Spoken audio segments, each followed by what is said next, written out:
Everyone, welcome to online class Aims international school.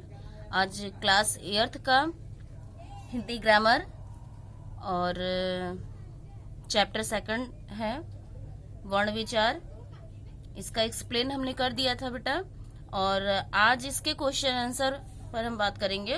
और question answer ये है। पहला क्वेश्चन है कि वर्णों को परिभाषित करते हुए वर्णों के भेद बताइए।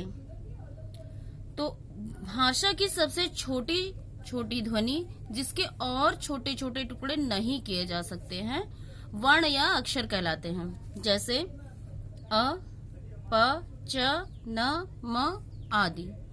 और इसमें देखो बेटा, प के नीचे भी हलंत लगा हुआ है, च के नीचे, न और म में। इसका मतलब ये है कि इन सभी व्यंजन में आ नहीं लगा हुआ है।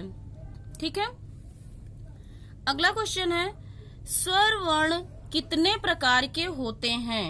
उदाहरण सहित बताइए। स्वर वर्ण की बात की जा रही है, न कि स्वर की। स्वर वर्ण कितने प्रकार के होते हैं? तो स्वर वर्ण 3 प्रकार के होते हैं। पहला होता है ह्रस्व स्वर, दूसरा दीर्घ स्वर और तीसरा प्लुत स्वर। पहले में क्या है कि जिन स्वरों के उच्चारण में 1 सेकंड का 5वां भाग अर्थात 1 मात्रा काल का समय लगता है उसे ह्रस्व स्वर कहते हैं। इसकी संख्या 4 है, अ, ई, उ और री।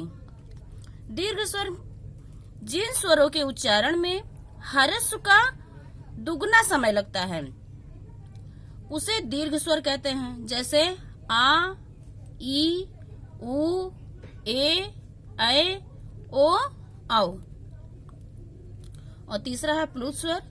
जिन स्वरों के उच्चारण में ह्रस्व से मतलब ये ह्रस्व की अपेक्षा 3 गुना अर्थात 3 मात्रा काल का समय लगता है तो वहां पर प्लुत स्वर होता है। जैसे, और इसको दर्शाने के लिए हम एस का निशान लगा देते हैं। जैसे यहाँ पर लिखा हुआ है राम, भैया, ओम आदि।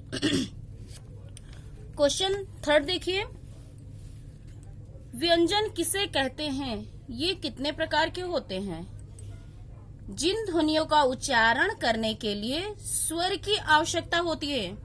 यहाँ पर व्यंजन उसी को बताया गया है जहाँ पर जिसको बोलने के लिए स्वर की आवश्यकता होती है उन्हें व्यंजन कहते हैं। यह 4 प्रकार के होते हैं। पहला होता है स्पर्श व्यंजन, दूसरा उच्छिप्त व्यंजन, तीसरा अंतस्थ व्यंजन और चौथा ऊष्म व्यंजन। अगला क्वेश्चन है, अनुस्वार और अनुनासिक में अंतर बताइए। अनुस्वार का उच्चारण स्वर के उपरांत किया जाता है तथा इसका उच्चारण करते समय नाक से ध्वनि का संचार होता है। लिखते समय स्वर और व्यंजन के ऊपर एक बिंदु लगाई जाती है ना, बिंदु के रूप में इसका प्रयोग किया जाता है, जैसे नंदा, मंगल, कंठ, गंगा आदि। तो इसी बिंदी को हम क्या कहते हैं? ये अनुस्वार है। ठीक है। अब आइए देखते हैं अनुनासिक। अनुनासिक चिन्ह का उच्चारण करते समय नाक और मुख दोनों का प्रयोग किया जाता है। यह समस्त स्वरों के साथ उच्चारित किया जा सकता है और इसके चिन्ह को चंद्रबिंदु भी कहते हैं, जैसे मांग, आंख, दांत आदि। और इसका बेटा लास्ट क्वेश्चन है, ये है, देखिए, वर्णमाला में निहित स्वर तथा उनके चिन्ह बताइए।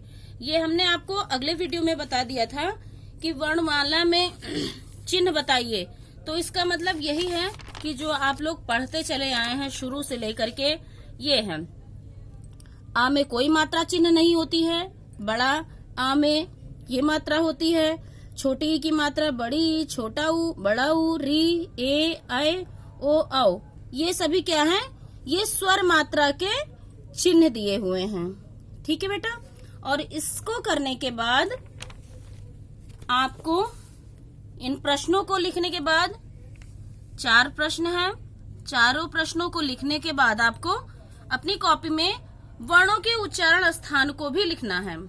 आप अ से लेकर के ज्ञ तक लिखेंगे और उसके बाद ये जैसे लिखा हुआ है इसका उच्चारण स्थान, आ का कंठ, ई का तालु, उ और ऊ का ओष्ठ, री का मूर्धा, ए ऐ का कंठ तालु होता है और ओ औ का कंठोष्ठ और अंग अ का नासिक।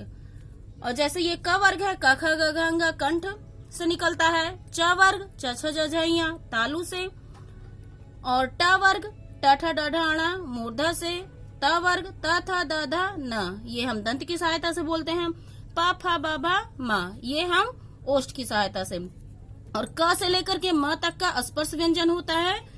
ठीक, और ये हमारी नासिक की ध्वनियां हैं, अंगा इ ड़ न म ये क्या है, नासिक की ध्वनियां।